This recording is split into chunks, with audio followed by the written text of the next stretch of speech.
ये class 11th NCERT solution के अंतर्गत एक्सरसाइज 9.3 का लास्ट पार्ट है। इसमें हम लोग क्वेश्चन नंबर 30 से सॉल्यूशन देखेंगे।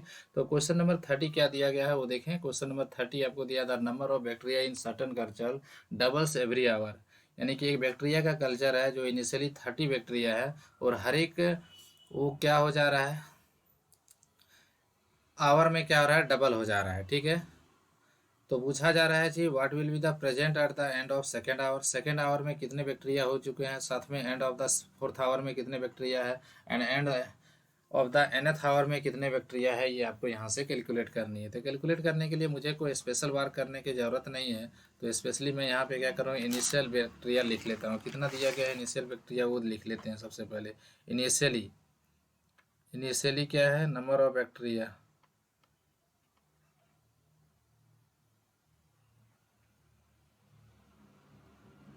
इनिशियली नंबर ऑफ बैक्टीरिया हमें यहाँ पे दिया हुआ है।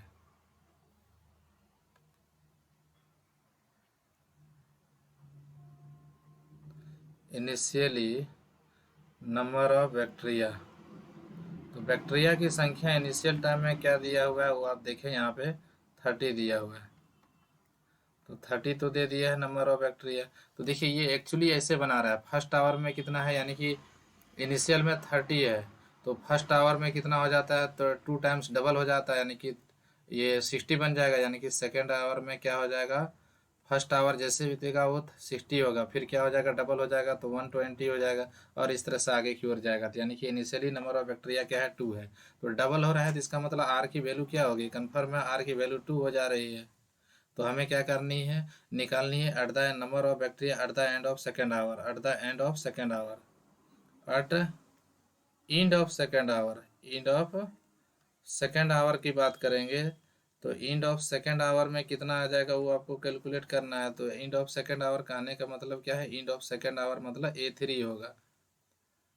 तो A3 होगा तो इसका फॉर्मूला क्या होगा, AR² हो जाएगा, क्योंकि जीपी का हमारा nth टर्म निकालने का फॉर्मूला क्या होता है, AR⁻n−1। क्योंकि यहाँ बोला बोला जा रहा है at the end of second our, यानी कि सेकेंड आवर खत्म होने के बाद। ये फर्स्ट आवर में हमारा बैक्टीरिया 60 है और eight the end of second hour में बैक्टीरिया की संख्या क्या हो जाएगा, यहाँ पे AR² के इक्वल होगा, जो कि हमें फर्स्ट टर्म दी हुई, कितने दी हुई, फर्स्ट टर्म 30 दी हुई। और आर का वैल्यू तो कन्फर्म पता चल गया सर 2 है, तो 2 का स्क्वायर यानी कि कितना हो जाएगा, ये 30 × 4, यानी कि किसके इक्वल आ गया, 120 के इक्वल आ गया। ऐसे ही तो इसको डायरेक्ट हम लोग जज कर सकते थे 120 है, बट हमें जीपी दिखानी है। एट द एंड ऑफ क्या है, फोर्थ आवर दे लिख रहा है, तो यहाँ पे लिख देते हैं at end of fourth hour. तो यहाँ पे फोर्थ आवर के एंड में कितने बैक्टीरिया हो जाएंगे वो हमें कैलकुलेट करना है। यानी कि ये फोर्थ आवर है तो ये 5 हो जाएगा। तो ऐसे केस में इसका वैल्यू क्या हो जाएगा, AR⁴। तो यहाँ से क्या मिलेगा, ए का था वैल्यू 30 का 30 रह जाएगा, बट 2 का पावर क्या होगा, 4 हो जाएगा। यानी कि 30 × 2 का पावर 4 मतलब 16 होता है। तो 16 3 जा क्या होगा, 48, यानी कि 480 बैक्टीरिया बढ़ के हो जाएगा at the end of fourth hour. Last में क्या है, at the end of nth hour है। तो लास्ट क्वेश्चन है therefore number of bacteria at end of nth hour. तो nth आवर के एंड में कितने बैक्टीरिया हो जाएंगे वो हमें कैलकुलेट करने हैं। तो at the end of nth hour यानी कि क्या हो जाएगा, ये nth आवर है, यानी कि ये हो जाएगा n+1 है ना, क्योंकि ये इनिशियल हम 30 का सपोज किए हुए हैं। फर्स्ट आवर के अंत में क्या हो जाएगा, तो हो जाएगा हमारा A2 हो जाएगा। सेकेंड आवर के अंत में क्या होगा, तो A3। तो इसलिए nth आवर के अंत में कितने बैक्टीरिया हो गए, तो कौन सा टर्म होगा, AN+1 होगा, जो कि किसके इक्वल हो जाएगा, ये यहाँ से AR⁴ बनेगा। तो यहाँ से फर्स्ट टर्म तो 30 मालूम है, आर की वैल्यू क्या है मालूम है इतना। तो हम इसको इसी फॉर्म में यहाँ से क्या करेंगे, छोड़ देंगे, क्योंकि एन की वैल्यू एग्जैक्ट नहीं है। ओके, देखते हैं क्वेश्चन नंबर 31 क्या दिया है। 31 देखिए, what will be the 500 amounts in 10 years after its deposit in a bank which pays annual interest at the rate of 10 years हो जाएगा। तो हमें कितना इंटरेस्ट पे करेगा फर्स्ट ईयर के लिए, यानी कि A1 कितना हो जाएगा, फर्स्ट ईयर में कितना पे किया जाएगा। एट द एंड ऑफ कितना, what will B 500 amounts in 10 hours, यानी कि 10वें साल में कितना बढ़ के हो जाएगा। तो मैं यहाँ पे क्या करता हूँ, प्रिंसिपल जो है कितना सपोज कर लेता हूँ 500 रुपीज़, क्योंकि दी हुई हमें 500 है। रेट ऑफ इंटरेस्ट जो है वो हमारा क्या दिया हुआ है 10% पर एनम दिया हुआ है, वो भी कंपाउंडेड है। तो ऐसे केस में फर्स्ट अमाउंट कितना होगा, तो फर्स्ट ईयर के अंत में कितना अमाउंट हो जाएगा, तो इसको A1 हम लोग बोल सकते हैं। तो A1 का वैल्यू क्या रहेगा, यहाँ से रख जाएगा, फॉर्मूला लगाएंगे तो P plus 1/1 + R/100 to the power क्या होगा 1, क्योंकि फर्स्ट ईयर का बात कर रहा है। तो ऐसे केस में P के जगह में 500 का 500 ही रह जाएगा। और यहाँ पे रेट ऑफ इंटरेस्ट कितना है 10 है, तो 10/100 होगा, जो कि कैलकुलेट करने के बाद हमें कितना मिल जाएगा 500 का 500, और ये कट करके 1/10, यानी कि क्या बच जाएगा, ये 11/10 के इक्वल आ जाएगा, 11/10 के इक्वल। तो इतना रुपीज़ हो जाता है। इसी तरह हमें क्या करना है, A2 निकालना है। तो A2 के लिए क्या होगा, यहाँ पे पावर क्या हो जाएगा 2 हो जाएगा केवल।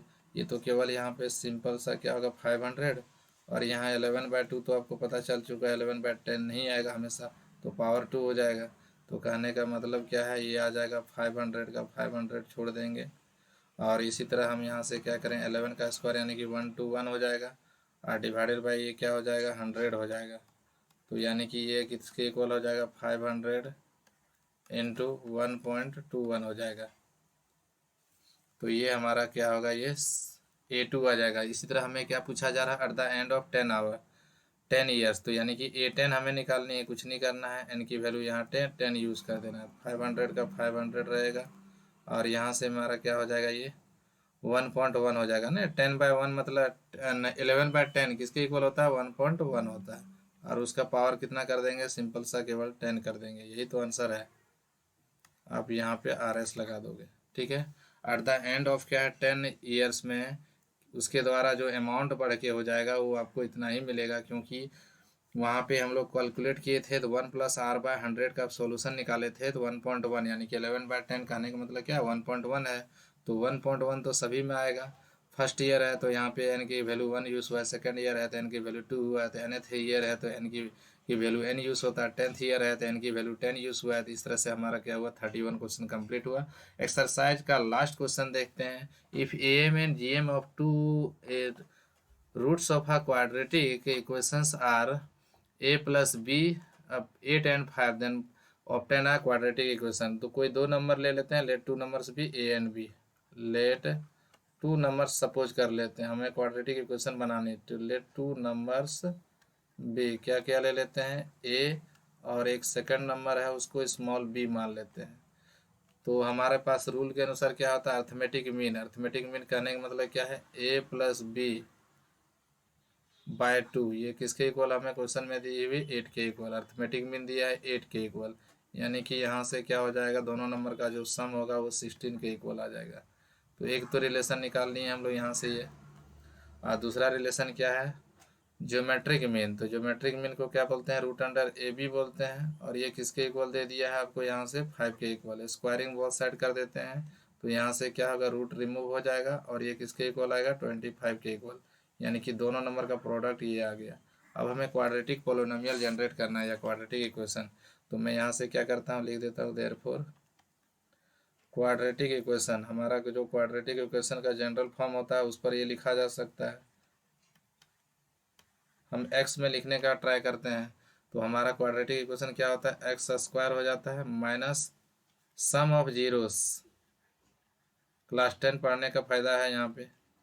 सम ऑफ जीरोस प्लस क्या होता है प्रोडक्ट ऑफ जीरोस। तो प्रोडक्ट ऑफ जीरोस यानी कि AB, कोई दो नंबर है, अगर ये सम ऑफ जीरोस के जैसा बिहेव किया α+β यानी कि A+B प्रोडक्ट ऑफ जीरोस, तो A × B होगा। क्वाड्रेटिक इक्वेशन हमको बनाना है तो ये इक्वल टू 0 हो जाएगा। तो हमें यहाँ से जिसकी जिसकी वैल्यू मालूम है उसको रिप्लेस कर लेनी है।